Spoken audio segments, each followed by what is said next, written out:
everyone. My name is Claudia. And when we were talking about how to present this, because this is the first think tank of this year, we got the idea about we're going to talk about content creation for social media. So I create a video presenting myself. I'm going to start sharing my screen to show you that. Hi there, my name is Claudia and I'm from Colombia. I'm passionate about many things like coffee, because let's be real, who isn't a fan of a good Colombian coffee? Also like reading, writing, playing bass, drawing, and planning projects. I have had a love-hate relationship with social media in the past, but now I see it as a powerful tool to connect with like-minded people and create a community. That's why I'm excited to share my passions, experiences, and create process with you all. I believe that we can learn and grow together, and I can't wait to see what we can create. So come join me on my journey and let's make something amazing.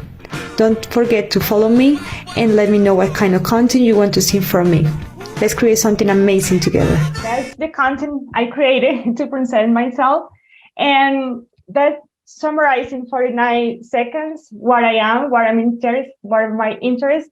And there was this sound in this video that was very popular months ago on social media that says, yep, that is me. And you might wondering how I ended up in this situation. So that was me. And I'm going to tell you how I ended up asking questions about social media and teaching artistry.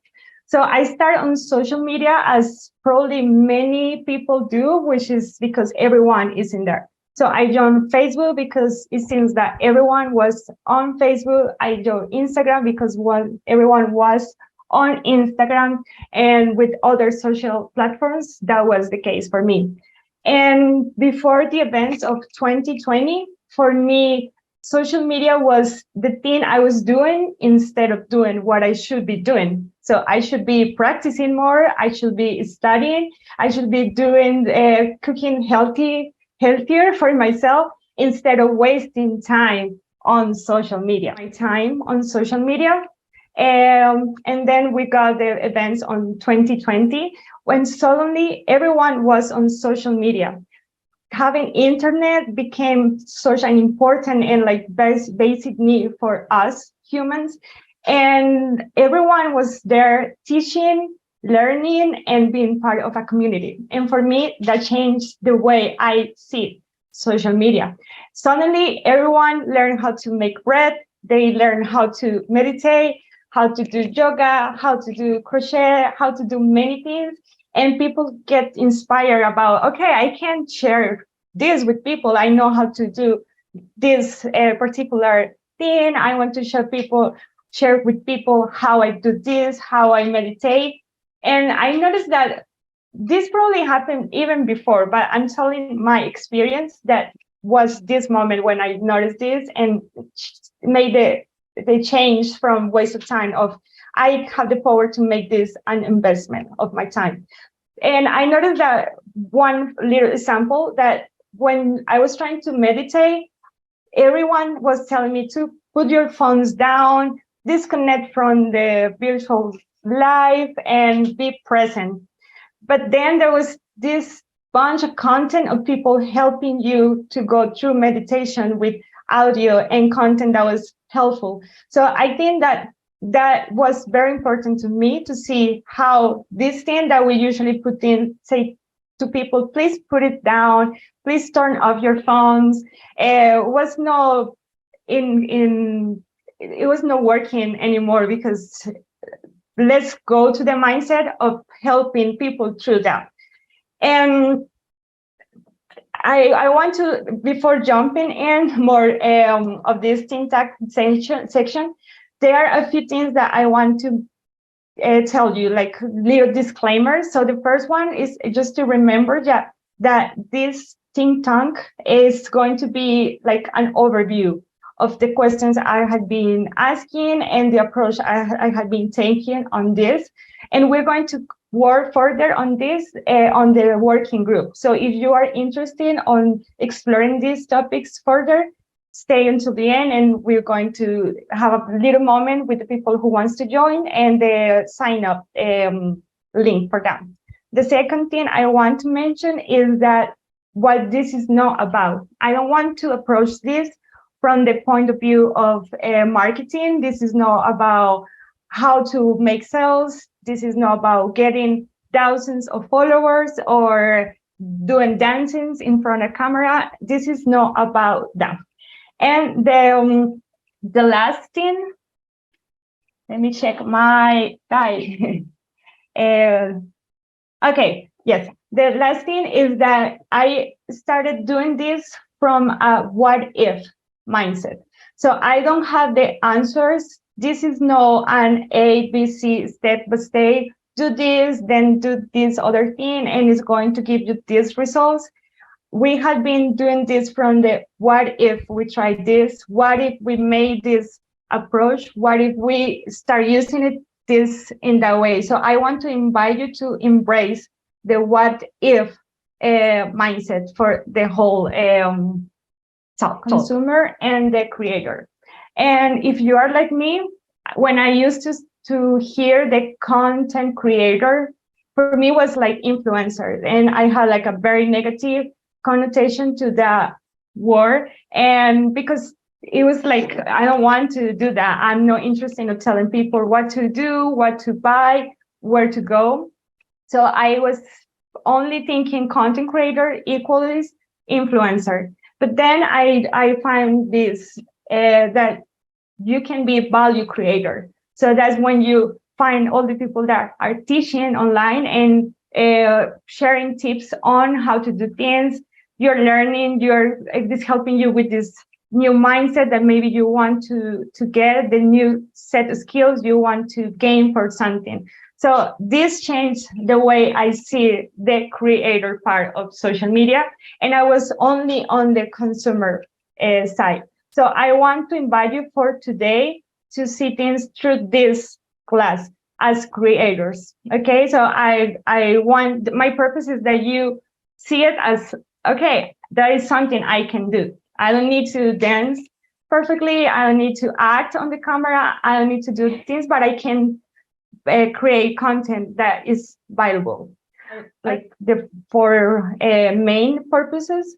The first one is outreach. We know with social media and internet, and after 2020, we know that we can reach people that we didn't even consider to be our audience. We can reach people for any part in the world. So that's one of the purposes. Maybe you want to use social media for that.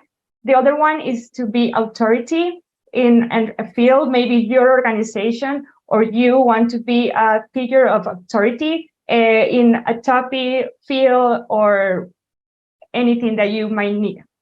The other one is to create community.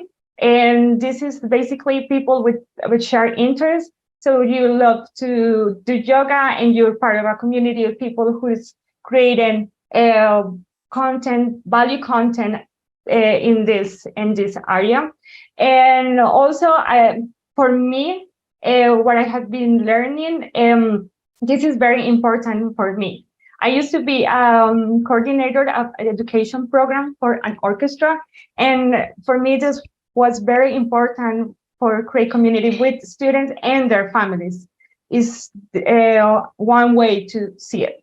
And the other one is to make sales. I mentioned before that this is not about making sales. I won't teach you how to do it, but it's a valid purpose. If you want to use social media, that's another way that you can use it, because we are organizations that need to sell tickets or courses or workshops or many other things. Okay, so whenever you're ready, Madeleine, we can go with the first question. And here is, I want to know, how do you use social media, if you use social media in your teaching artists practice? And when I talk about social media, I just mean any platform that where you can create content or people can consume content. That can be also podcasts, blogs, anything like that.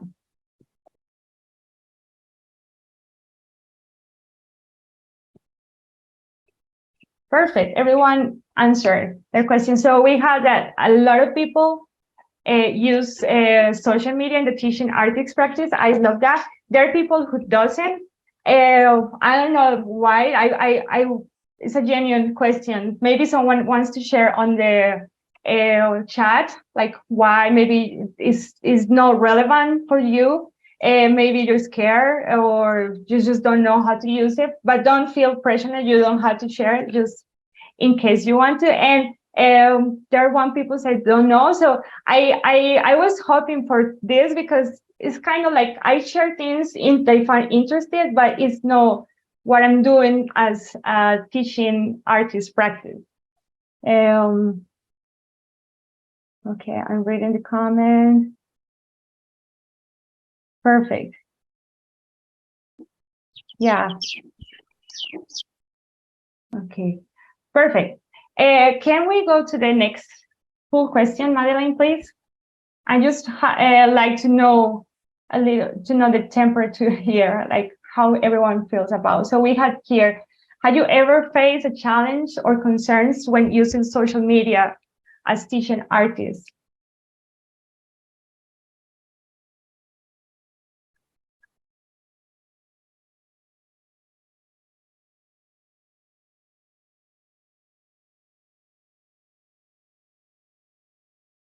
Okay, perfect. So most people do.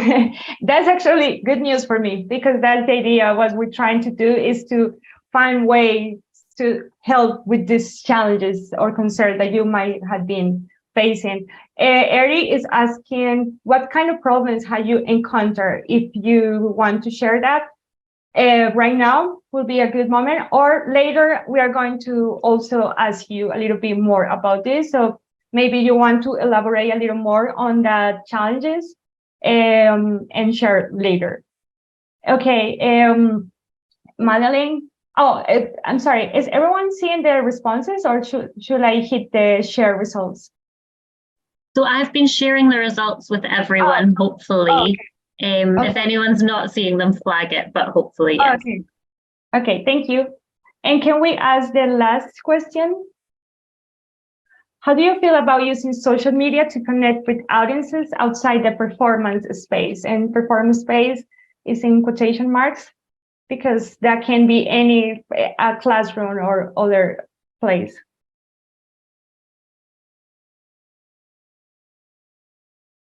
Perfect.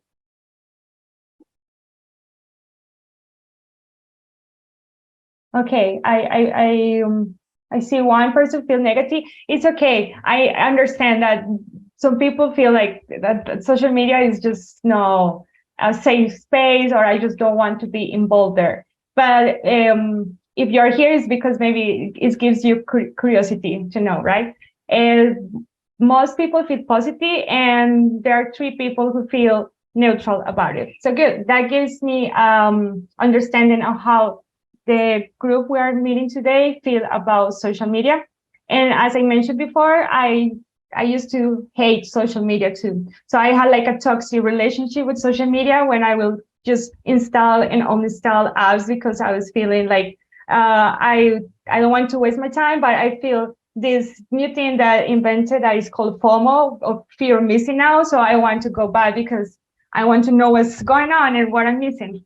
So I understand. I understand that. Okay. There is these names for the generations by age that has been given to people depending on what year we were born and what was happening in terms of technology at that time. So baby boomers and maybe Generation X, baby boomers, they had like just no internet, no social media.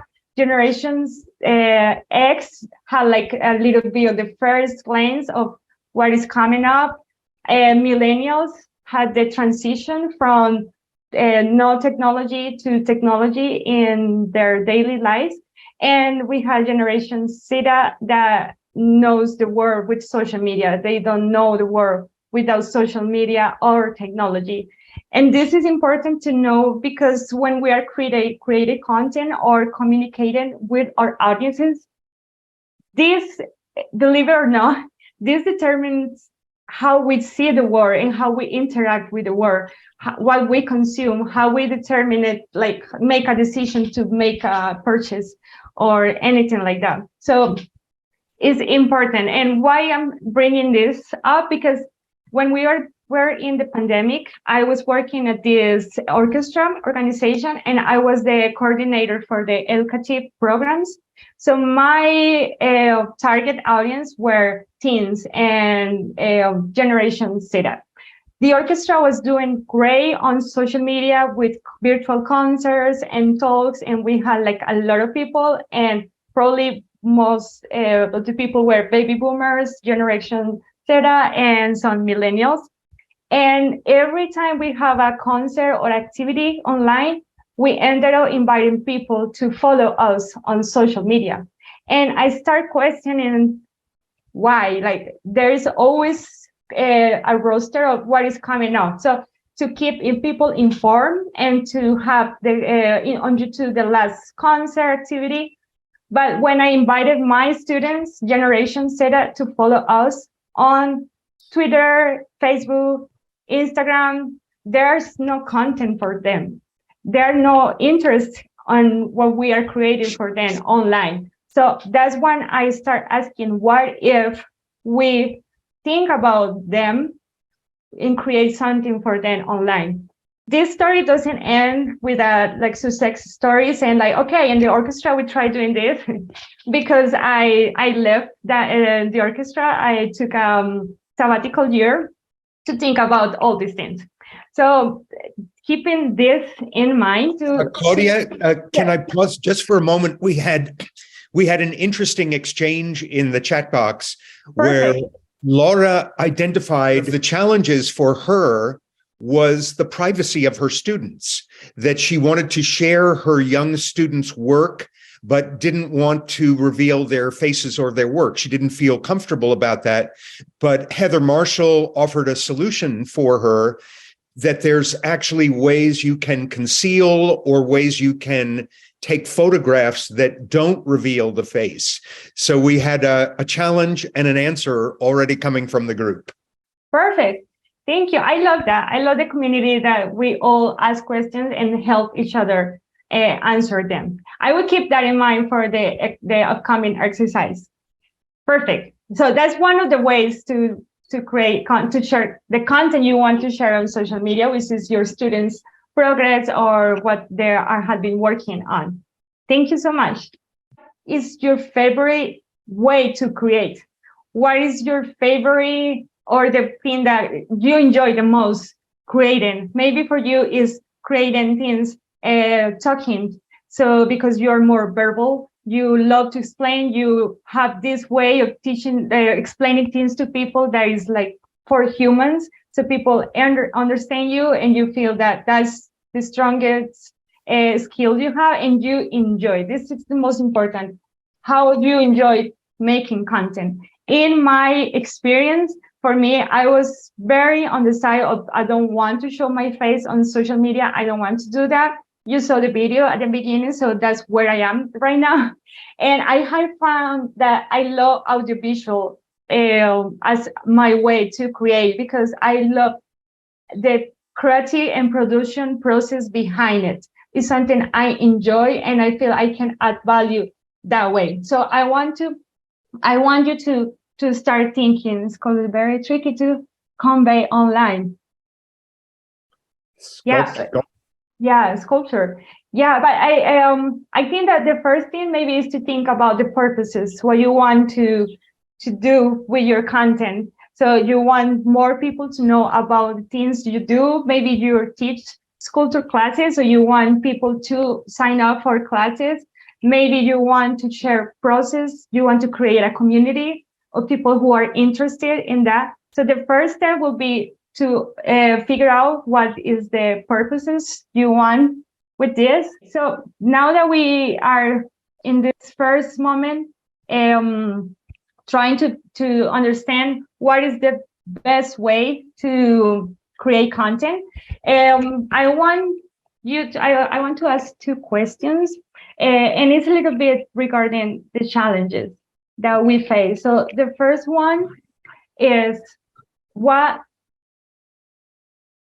needs have you identified that could be addressed through social media content creation?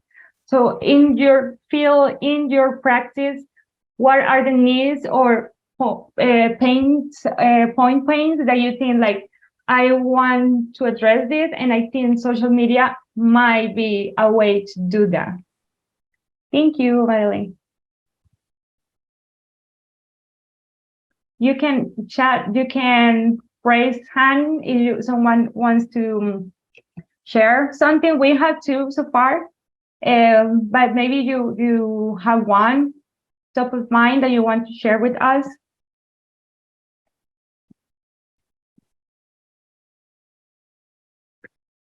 Yes. Claudia, Martha is asking if you have any examples of a need that is addressed by social media. Yes. So I have one example that the most important thing that I identify is that when I was working with my students, that everyone was on TikTok.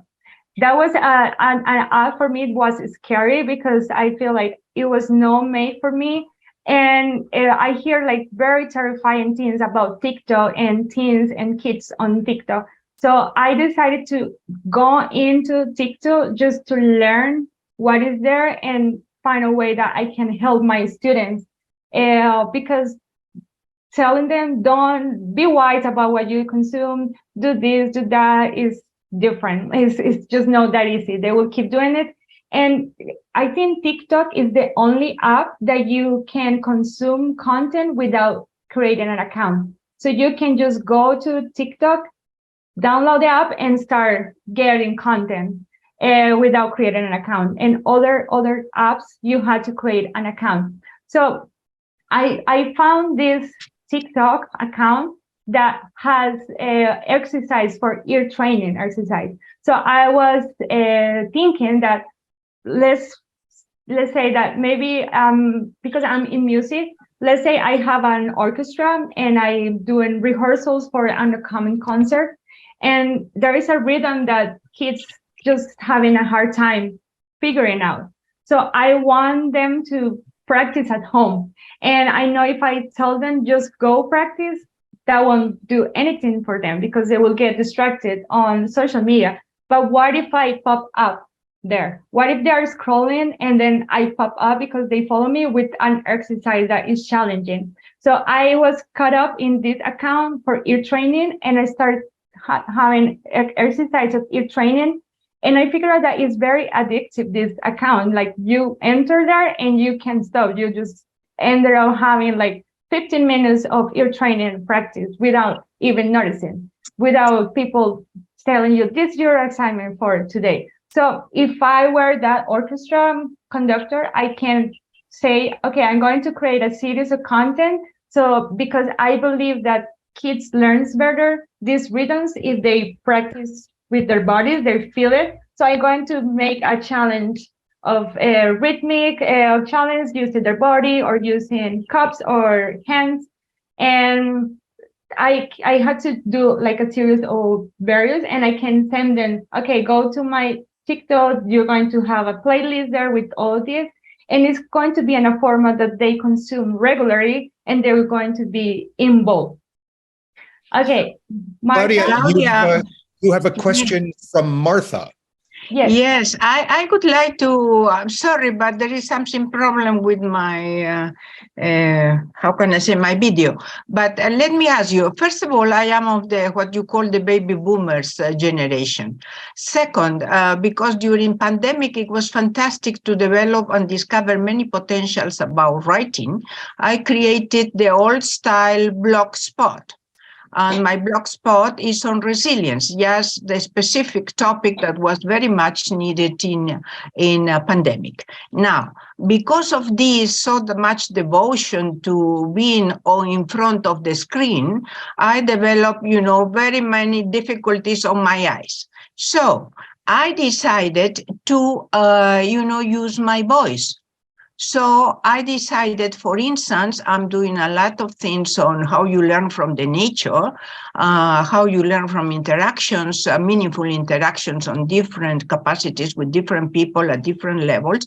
And yeah, it was astonished, the reaction of the people making comments or just giving me calls, that to hear my voice was a totally different effect and impact. And that's what I was asking you, give examples, because, for instance, I could read very much and learn about theory, but theory without experience is nothing. And you learn so many things on theory, but the important thing is what people can tell you concretely on specific examples. So in this example, people say, have you learned, and I think, Claudia, you understand me more than anybody, because if you are in music, you know the power of the energy of sounds. And therefore, I was making a discovery how my problem of eyes took me into using my voice. And I'm a storyteller. And therefore, all these elements that came like essay type, of story type, through the voice, produce much more impact. So what kind of social media could be, what examples for other social medias to have an impact on people? Thank you much. Thank you, Marta. That's very inspiring story. I love that. And the what platform is determined basically on what is your audience, what is your target audience, right? Like, if you want, you mentioned it very well, that you made the switch from writing blogspot post, and then you had to move to the oral. So I think that it depends. Where are you doing this storytelling audio? The storytelling is because, for me, even as an academic, I've been telling my students I haven't prepared. I'm a psychologist by training. I'm not, an educator who has to learn methodologies and all that. But the people at the university likes me very much because I have honestly say I'm a great storyteller. So I go and I say stories. And then, based on the theme or the topic, the students can go ahead and discover new things. And it's, for me, the best methodology to use arts instead of the traditional methodology that people learn when they are to be teachers. So that's what I'm very much interested on this topic, even more if it is teaching art. No? Yes, that's amazing. Eric, if you want to maybe help me with insights here, because I think that Martha is asking for examples, but she's telling us a great story about how she's using, and something that is very popular and on social media is that you can use story time. There is a lot of people that love the connection. I'm one of the persons that I prefer see the person telling their story without a script. I love that if they make like mistakes or they forget something, because it's more real for me. So, for example, Instagram is really great for that. But I will tell you, Martha, that if you want, because I don't understand if you are already on social media or you want to explore how to take this you're doing in classes to social media. But the first thing is to know who your audience is and what they consume, because that was going to be my next thing, is that depending on, there are platforms that are great for short format videos like Instagram, TikTok, Twitter, and there are platforms that are great, better for long format of like long stories or story time. My blog. Thank you. I will check that out. And yeah, thank you. My friends, I don't use Facebook nor Instagram, I should say. But it is fascinating that the people that read me, they are the ones who, put my things. So naturally it happened. They put my things into Facebook, go to this and they give the the code, what is it called? And so really, I find it that. So because Facebook could too many things, I have too many things to do. So they are the ones, the means for dissemination. Perfect. Yes. Victor is also saying that it depends if you want to do synchronous. I'm sorry, I don't know how to pronounce that word. Reality time. Synchronous, which means you're live together. Yes. Yeah. At the same time. Yep. Yeah. And reality time engagement or asynchronic. Yes. I think that depends on that. But I think for Marta, I don't know if I'm doing the right reading about this, is that you already had a content that you can use social media. I don't know if you're interested on taking this to social media, but you had content that I see that people is using it and enjoying. So I think that's for Marta, she already found that her voice being verbally about the content, and there's always people that will be interested on what we do. So the idea is not to act like someone else, it's just to find the way you feel more comfortable creating, and find the people for that, or if you already have an audience, create for that audience. So I Claudia, earlier, Ori mentioned, just so you know, in the chat box, he uses Facebook almost as a performance platform, that he creates pieces and that he has an audience he presents for on Facebook. And he, just in the chat box now, he's showing one of his playful ways of engagement, a friendship closure form. Okay, so I am Ori. Can you maybe give us a little more, because I'm sorry, I was trying. I was giving you a lot, but I didn't realize my microphone is off. Oh yeah. And Rachel is here too. Well, I'm for here the video. too. No, wait, I'm not. Okay, with the video here. So I've been doing that for a few years. I'm sharing like it's kind of like a stand-up comedy, and then I started taking photos. This is a book. Wait, let me find a way with the light better. Can you see that? Yes. So this is like a book that mostly is made of Facebook, like Facebook interactions. That it's like a stand-up comedy, and instead of like comments from the audience, it's like on Facebook. So the thread often are very interesting, and actually, since the pandemic, it kind of like changed a little bit. I feel like the Facebook became like a much different interaction space.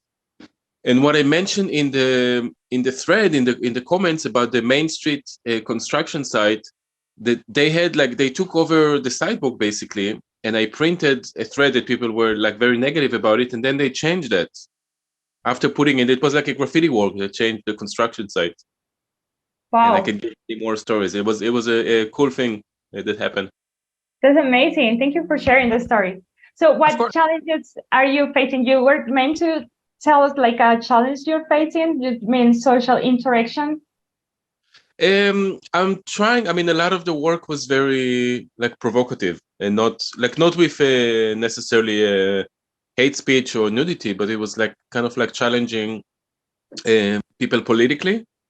And I intentionally tried to do. I'm coming from Israel, and I think I brought a lot of humor that is kind of like very different to the American one.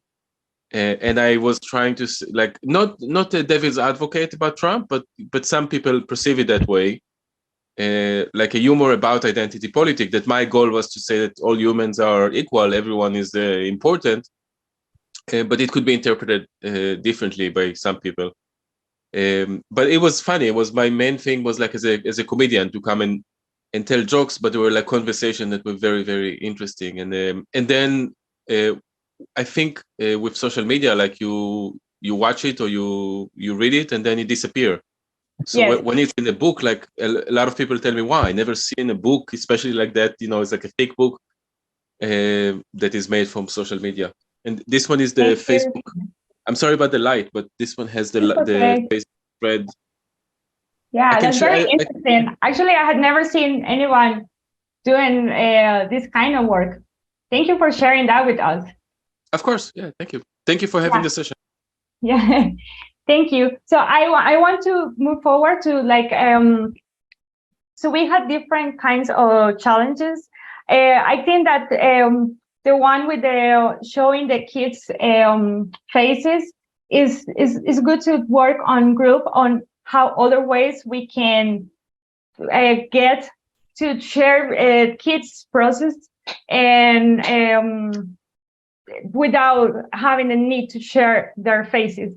Can maybe I forgot who shared this with us.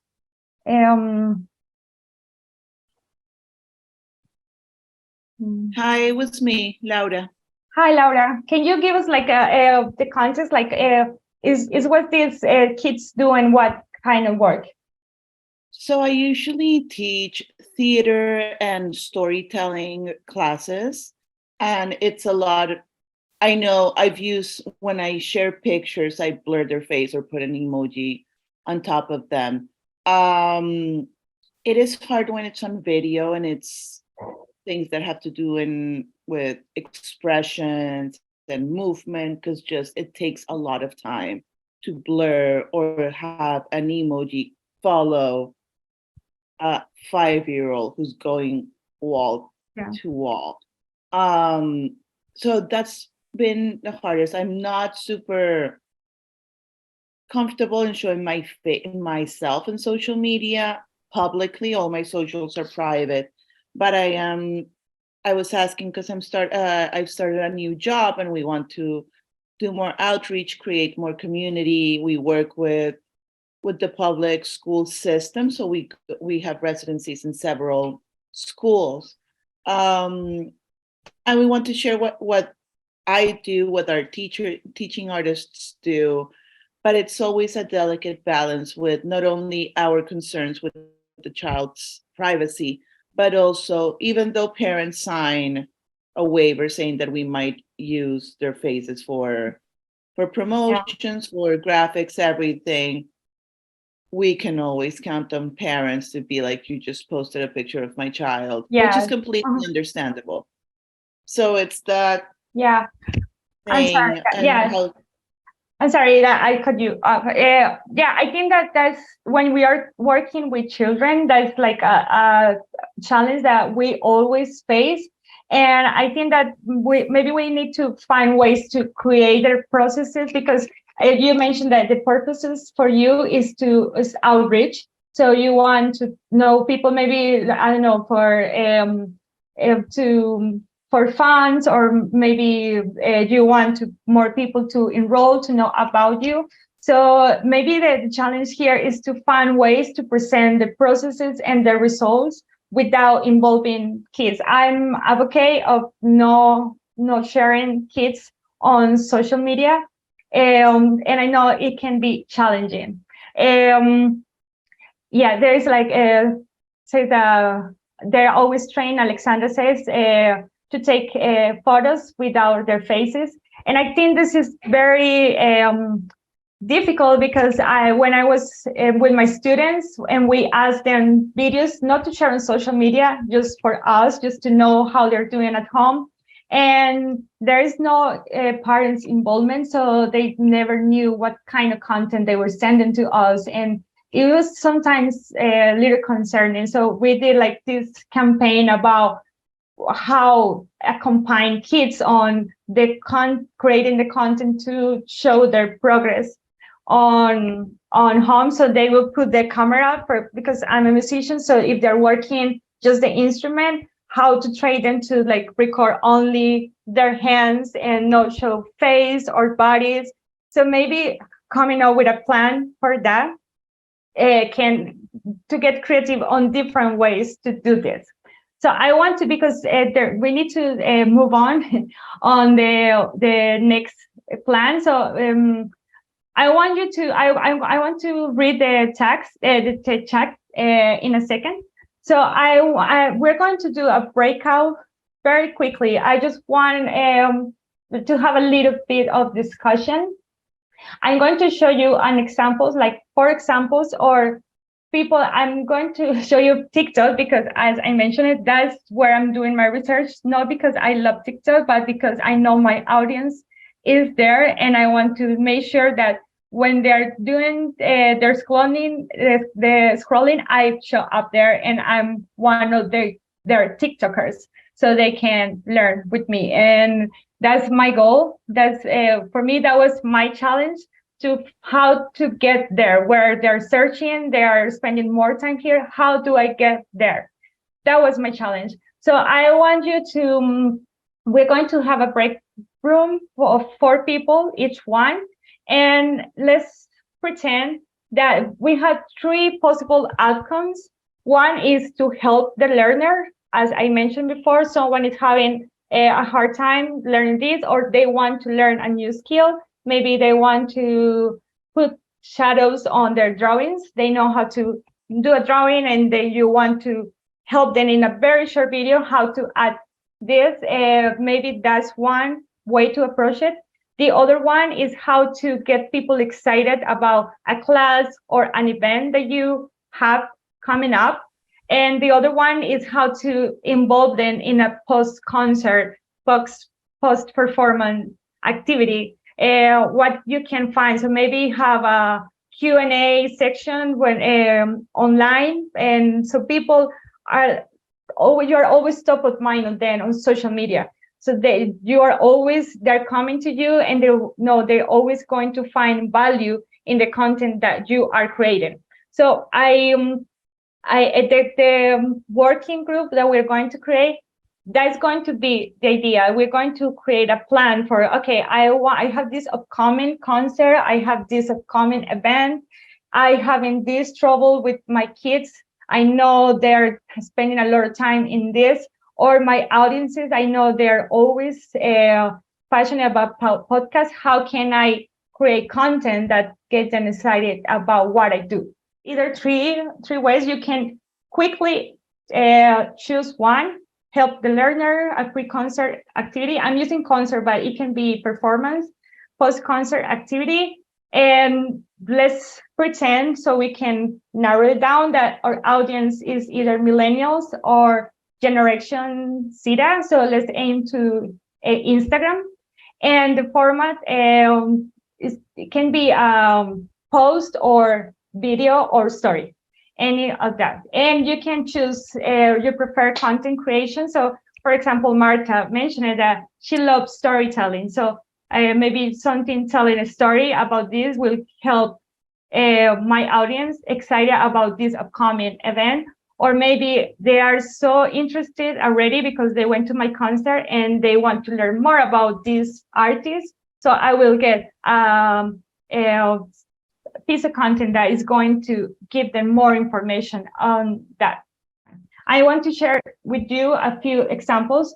So this one is called Oído Absoluto. It's in Spanish, but it's a content about, I was mentioning it before, how to train your ear. So it's in Spanish, but basically it's guiding people on how to recognize intervals and how you can do it. So it's only 21 seconds. Let's hear it.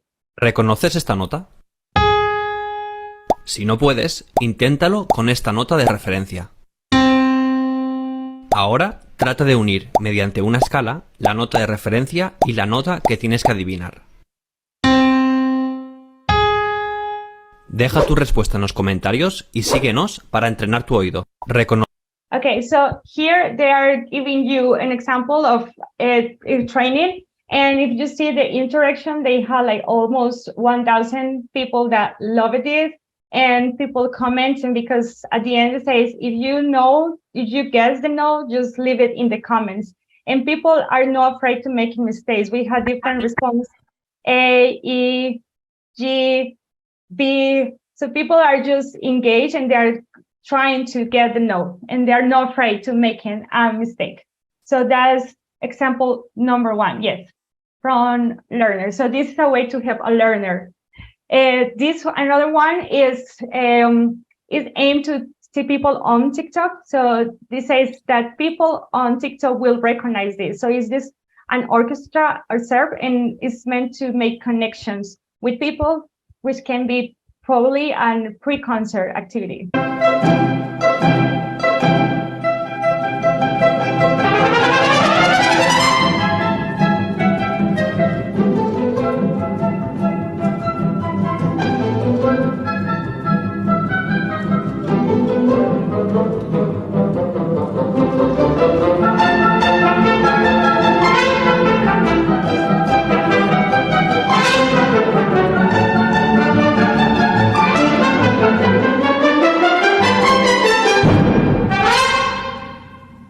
So here they are showing just a rehearsal space, like preparing for the concert. And this is the kind of content that you can get excited about, like, oh my God, they're going to play that.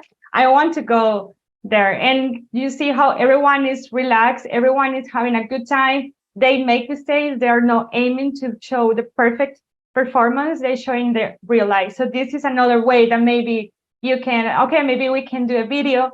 And I don't know if you noticed it, that they add letters and emojis, because that's a great way to help generate emotions. So people will be like, oh my God, yeah, actually sounds amazing. So that's another example. Here is one for teaching artists, and it's telling behind the scenes of a teaching artist fellow. So this is, I don't know if is a day in the life of an MTC teaching artist. I am traveling to Clark Elementary School this morning to teach our flagship program, Building Community Through Drama. I am meeting our resident teaching artist, Jen, who is serving as my co-teacher today to work with the 5th graders. Here I am on my way to class, and that first class was a success. We are going to get a little coffee break at the living room between classes, and we're right back at it. Here's a little sneak peek of some of the activities that we do. And now it is time for me to travel back home to catch up on some emails. Okay, I think you get the sense, but see how she was telling about how she works with 5th graders, and she'd show a little bit of what they were working on. It was easy because it was on the blackboard, the whiteboard, but this is a way to show the day-to-day, so you can do outreach and people can get to know what the work you are doing. So, and this is she's showing her face and she's doing voice off. So she's not talking to the camera. She just take shots and then edit it and talk over. So this is another way that maybe we can do it. And this one is for helping the learner as well. And it's this girl, for example, she find a very unique way to use her editing skills to create this way to help people. How to use the blend tool to create color palettes.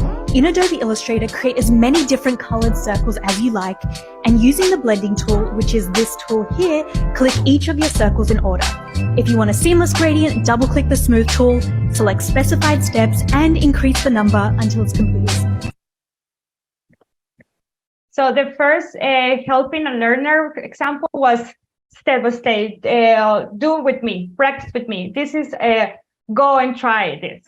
So we're going to be sent to breakout rooms. Madeline, is there a way to, people want to maybe see this one more time, or is possible to screen share this? Yes, so Eric has just put in the chat, just above a couple of comments, those few prompts. Which goal do you want to aim for? Who would be your target audience? And what might you create to achieve that goal with that audience? I'm going to send everyone into breakout rooms just now, but if anyone has any trouble getting into their room, let me know and I can manually pop you over there. So shall I open those, Claudia? Yes. Amazing. Okay, here we go. Everyone's back. Perfect. Okay, so we don't have a lot of time because we want to meet with people who wants to join the working group. So maybe one person wants to share what happened in their group, what was the discussion, if they came up. Maybe you didn't, but maybe you came up with an idea or plan, like we think that this might work. In our group, we mainly went, it's like what is something that is present for us, and share that they have an event. Her organization has an event coming up. It's going to be an outdoor event, and they want to have outreach, get to people. It's been a successful event in the past, but they have the wonderful problem that they don't want too many people because of space concerns. So that's a great problem to have. So we said it's a pre-performance. Our goal is pre-performance, targeted more towards millennials, even though it's an intergenerational event. we decided on Instagram, and it was and correct me if I'm wrong or making things up. It's about sustainability, growing your own vegetables, creating community gardens. So we talked about using the short reels and stories on Instagram and showing how to grow certain vegetable, and then share that there's this thing with monarch butterflies, and watching and learning about their life and their process. And I shared that I will stop and watch any butterfly coming out of the cocoon, and like the whole process from caterpillar to butterfly is always so magical to see.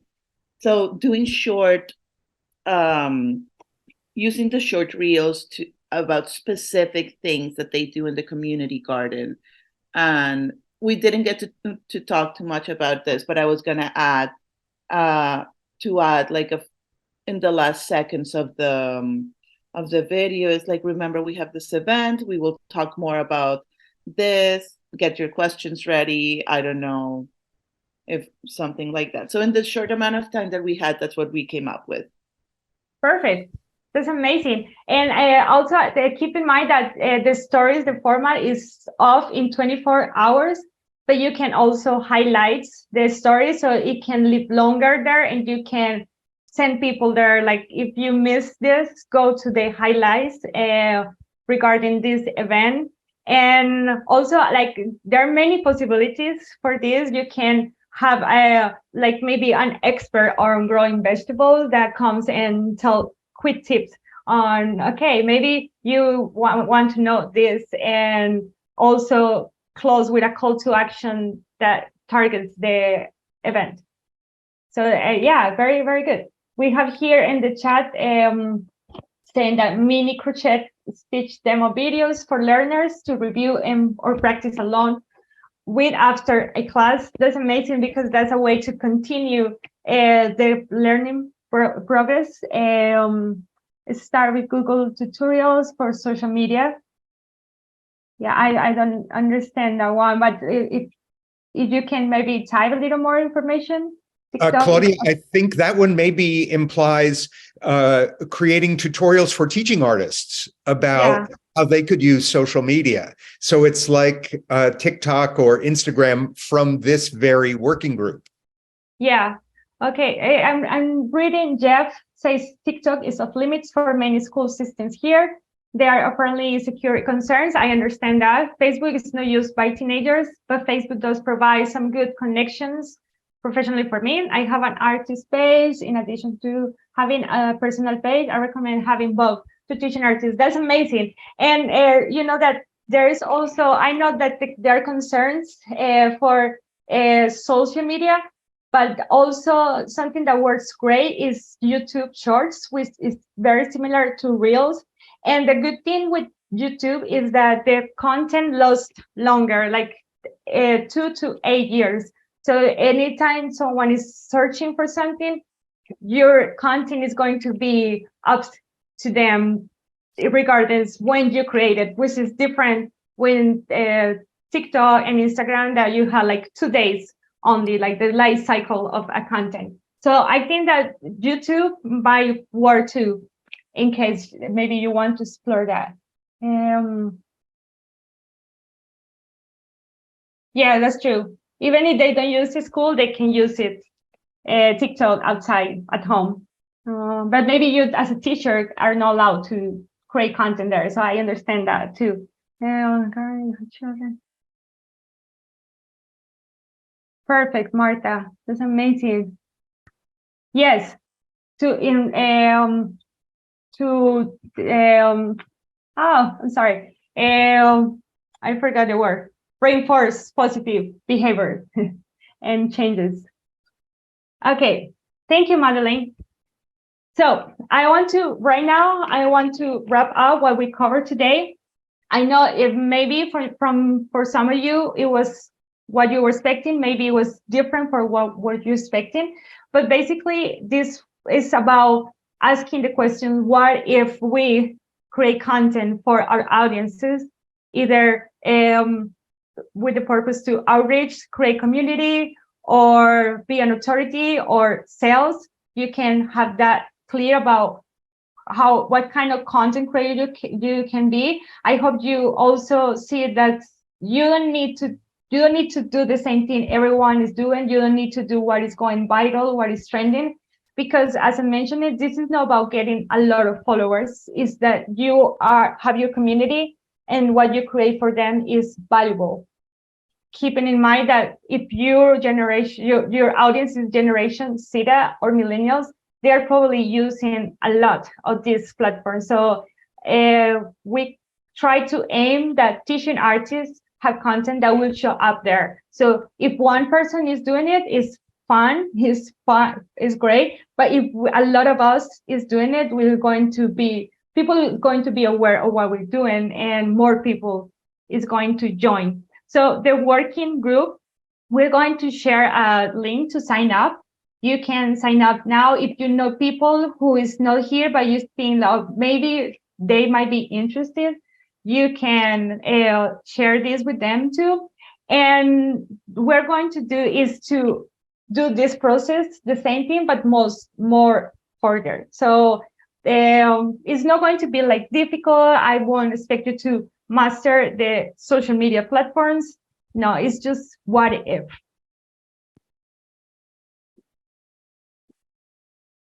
And we are going to finish the conversation now, but those who wants to join the working group, you can stay so I can tell you a little more about how we're going to work. Thank you so much for staying and for sharing all your amazing things. I will check your blog, Marta, because I was very interested.